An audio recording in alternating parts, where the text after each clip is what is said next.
Il se présente désormais comme ancien maire de Chécy. Après 37 ans de mandat, Olivier Bourgeot et ses adjoints ont démissionné de leurs fonctions exécutives pour ne pas célébrer le mariage d'un étranger sous OQTF depuis 2022. Ce n'est pas au maire d'assumer les conséquences d'un travail que l'État n'a pas fait. Autoriser la célébration de ce mariage, ça ne veut pas dire légitimer la présence de cette personne sur le territoire national. L'enquête de police n'a pas démontré une volonté de fraude au mariage. Le maire ne peut donc pas légalement s'opposer à la célébration. Je comprends la réaction de monsieur le maire, mais je sais aussi qu'il doit appliquer les lois. Si le maire a démissionné, c'est qu'il risquait jusqu'à 5 ans de prison en refusant de célébrer ce mariage. Moi, je le trouve courageux et je le soutiens à 100%. Quelqu'un qui est sous OQTF, il ne devrait pas être en France, donc il ne devrait pas avoir le droit de se marier. Les vraies voix Sud Radio. Et sur notre question du soir, faut-il interdire les mariages aux personnes sous OQTF? Je crois que... Le score est brejnevien de 80 ou Kim Jong-unien à 99%. Voilà. Non, moi je crois qu'on est devenu, je parle souvent pour parler de la France, d'asile psychiatrique à ciel ouvert. Mais là, c'est quand même la preuve des gens qui n'ont pas le droit d'être en France, qui sont sous une demande d'expulsion, qui pourraient se marier, parce qu'après, une fois mariés, ils disent, moi je suis marié, j'ai un attachement au territoire français, donc régularisation et tutti quanti. Mais on est chez les fous.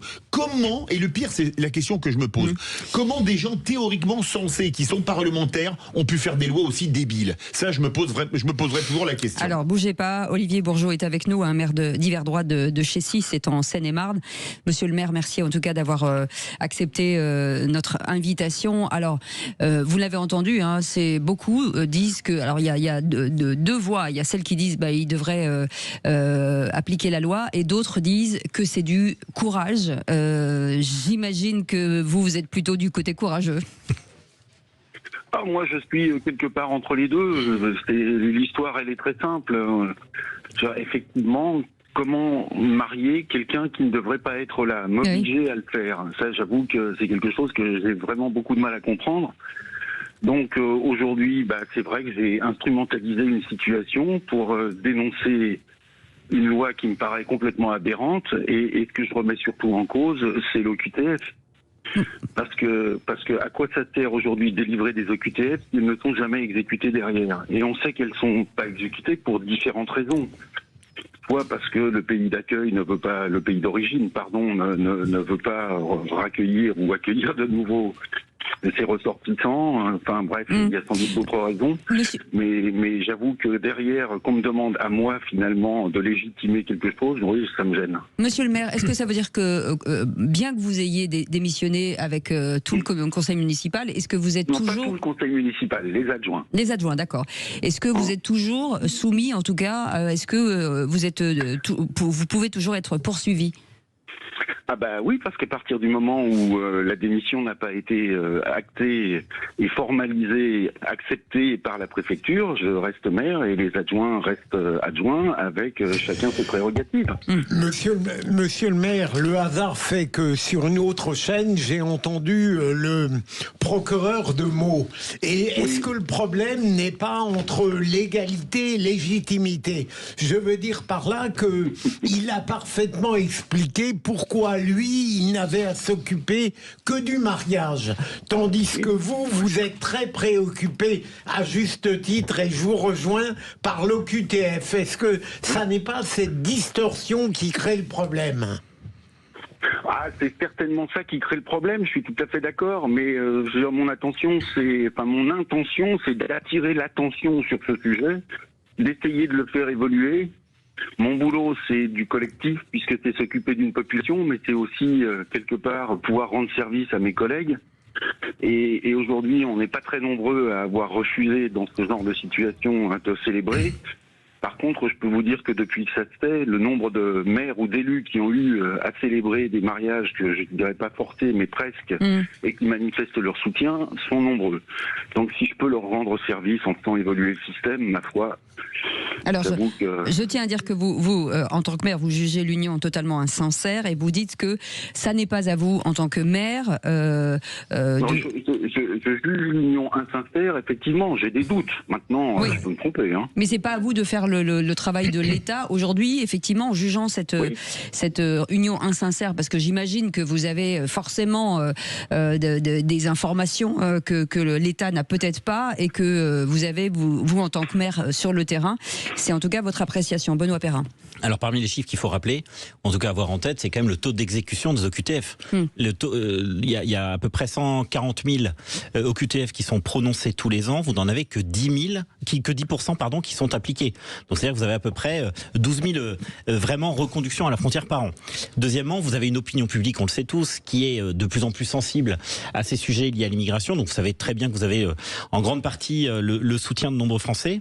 Et puis c'est vrai que le droit peut générer des situations absurdes. C'est-à-dire que à l'occasion d'un mariage, on rappelle les droits et les obligations des époux l'un vers l'autre. Donc on fait état de la loi devant des gens qui ne respectent même pas la loi. Enfin, je veux dire, c'est complètement absurde. Alors là où je vous suis aussi, monsieur le maire, et bravo et merci, c'est que, on a besoin de lanceurs d'alerte comme vous pour justement mettre au centre du débat médiatique et demain au centre du pouvoir politique ce genre de situation absolument délirante. Alors, la bonne nouvelle, et vous savez probablement mieux que nous, c'est que le sénateur centriste Stéphane Dumilly a fait une proposition de loi, mais qui a été votée en début d'année, donc je crois que c'est en février 2025, pour justement interdire les mariages. Alors comment vous expliquez que cette proposition de loi qui a été votée ne soit pas encore à l'ordre du jour de l'Assemblée nationale ? Moi, j'ai pas d'explication, malheureusement. Il subit. Pour tout vous dire, le sénateur Dominique, je l'ai eu en ligne aujourd'hui, et donc et on a signé une tribune commune avec d'autres maires. Mais je ne suis pas à l'Assemblée nationale, donc bon. Monsieur le maire, je vais vous faire. On va écouter ce qu'a dit Laurent Nunez. Écoutez. Je trouve aussi que ça peut paraître aberrant pour nos concitoyens aussi. Moi, ça me semble aussi aberrant. Ce sont des choses qu'on ne comprend plus. Voilà, nos citoyens ne le comprennent pas. Maintenant, c'est le droit. Ça n'empêche pas. Attention, et c'est pour ça que d'ailleurs que Gérald Darmanin a fait modifier les textes et notamment la loi de janvier 2024, qui nous permet de reconduire néanmoins ces personnes. C'est pas parce qu'elle va se marier avec quelqu'un qui est français ou qui est résident en France qu'on ne pourra pas le reconduire. C'était chez nos confrères ce matin à 8h30. Oui, permettez-moi juste une toute petite parenthèse. Je veux dire, la personne en question est sous OQTF depuis maintenant plus de 3 ans. Si je ne me trompe pas, une obligation de quitter le territoire, ça peut être exécuté dans les 3 ans, et aujourd'hui, ça ne peut plus. Absolument. Mais ce que j'aime beaucoup de votre part, monsieur le maire, c'est le fait que, face à un état de droit qui parfois transgresse l'évidence et le bon sens, vous ayez une pratique de rupture, au fond. C'est le seul moyen, comme l'a dit Benoît, d'attirer l'attention des pouvoirs publics de manière très forte sur le hiatus et le scandale de ce gouffre entre la réalité qui doit être admise et ce qui est en réalité prescrit par un état de droit qui perd la tête.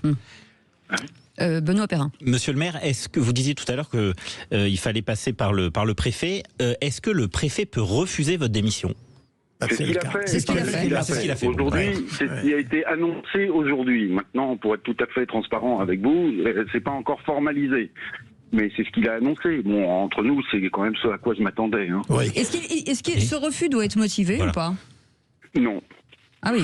Non, c'est fou, ça. Le motif pour ne pas perturber le bon déroulement de la vie de la collectivité. Enfin, parce que les élections sont dans 3 mois. Continuité. Non, mais il y a une question qui se pose, c'est qu'on a parlé de Robert Ménard qui est traîné devant les tribunaux pour avoir fait ça. On a oublié Marlène Mourier, la maire de Bourg-les-Valences.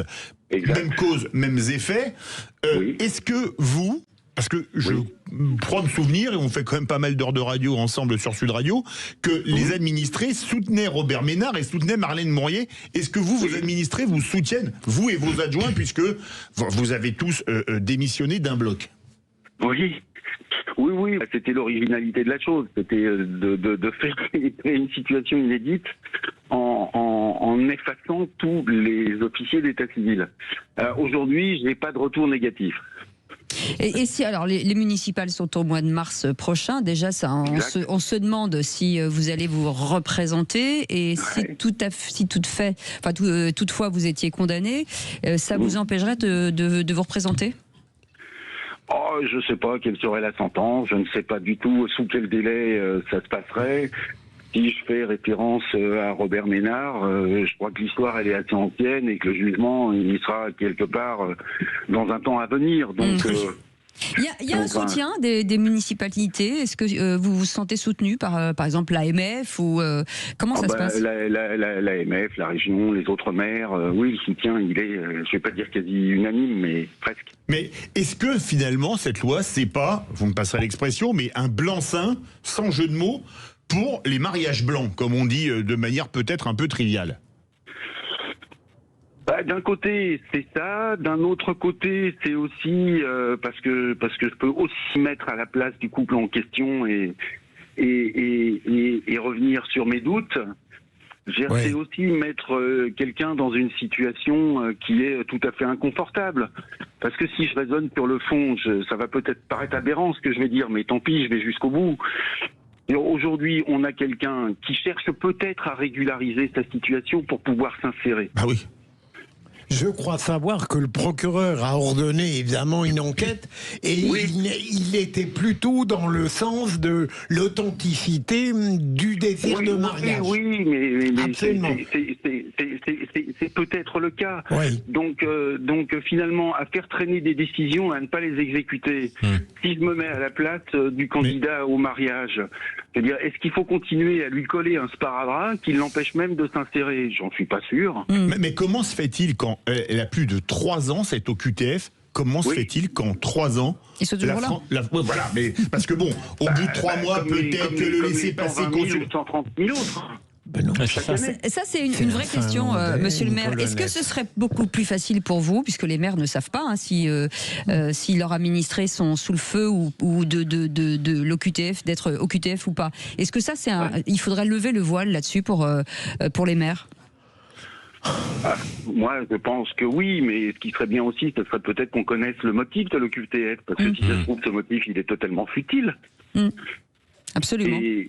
Et je suis peut-être en train d'instrumentaliser quelqu'un et de repousser une échéance à tort, c'est possible. Mais on est en période de municipal. Excusez-moi, Benoît Perrin. Oui. Mais est-ce que ça pose pas quand même une question sur les informations qu'ont les maires? Parce qu'on a fait beaucoup de débats sur Sud Radio. Vous avez quelqu'un qui est fiché S parce qu'il revient d'Irak ou de Syrie, etc. Il arrive dans votre commune et a priori, c'est pareil, vous n'êtes même pas au courant. C'est pas ça. Bah non. Non, exact. Mais est-ce que ça prouve pas quand même que les maires sont pris pour la 8e roue du carrosse, je dirais pas la 5e, parce que là, à ce niveau-là, c'est carrément la 8 ou la 10e roue du carrosse, en disant, ils se récupèrent la patate chaude et qu'ils se débrouillent? Bah oui, c'est le problème de fond quand même. C'est que, enfin, pour être tout à fait clair, on a parfois l'impression d'être pris pour des imbéciles et de simples exécutants, bien évidemment. On sent quand même chez vous, monsieur le maire, que c'est lourd quand même. Et j'imagine que ces situations participent à tous ces maires qui décident de lâcher l'affaire en disant on n'en peut plus en fait. On n'arrive pas à travailler, on est là pour le bien des administrés, on essaie de faire ce qu'on peut, on n'a pas d'argent, on n'est pas considéré. Dès qu'on fait quelque chose, on nous tombe dessus. C'est vrai que ça devient compliqué. Oui, c'est vrai, c'est de plus en plus lourd. Alors, si je prends mon cas particulier, pour plusieurs raisons, parce que je suis sur une commune très particulière, je suis arrivé à la mairie, il y a 1000 habitants. Aujourd'hui, il y en a pas loin de 9000, donc il y a beaucoup de choses à... Il y a eu beaucoup de choses à gérer en termes d'aménagement et autres, ce qui était d'ailleurs passionnant. Mais il y a aussi tout le côté négatif qui l'accompagne, parce que plus vous avez d'habitants, c'est mécanique. Plus avec le nombre d'emmerdes avec, comme on dit, vulgairement. Oui, et des mentalités qui évoluent. Donc, quand je dis qui évoluent, il faut pas forcément voir un sens positif derrière, mais c'est vrai que les gens sont quand même, sans vouloir tomber dans les clichés, de plus en plus individualistes.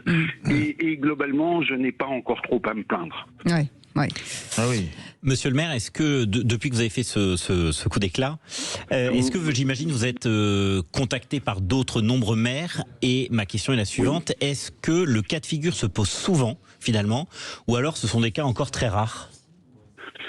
Je ne saurais pas vous répondre précisément. Je peux simplement répéter ce que je disais tout à l'heure. Il y a un certain nombre d'élus qui ont eu à célébrer des mariages dont ils auraient préféré se passer, qui ont été dans l'obligation de le faire. Ils sont considérés dans l'obligation de le faire et qui l'ont fait un peu en se bouchant le nez. Bon, voilà, c'est comme ça. Lorsque vous avez pris cette décision avec vos adjoints, monsieur le maire, vous avez hésité longtemps? Non. Voilà.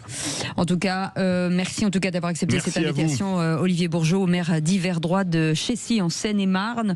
Et n'hésitez pas à nous rappeler, hein, bien entendu, si vous avez la suite. Et de toute façon, on regardera la suite de cette affaire. Et merci en tout cas. Et c'est très courageux quand même ce que vous avez fait. Vous restez avec nous et dans un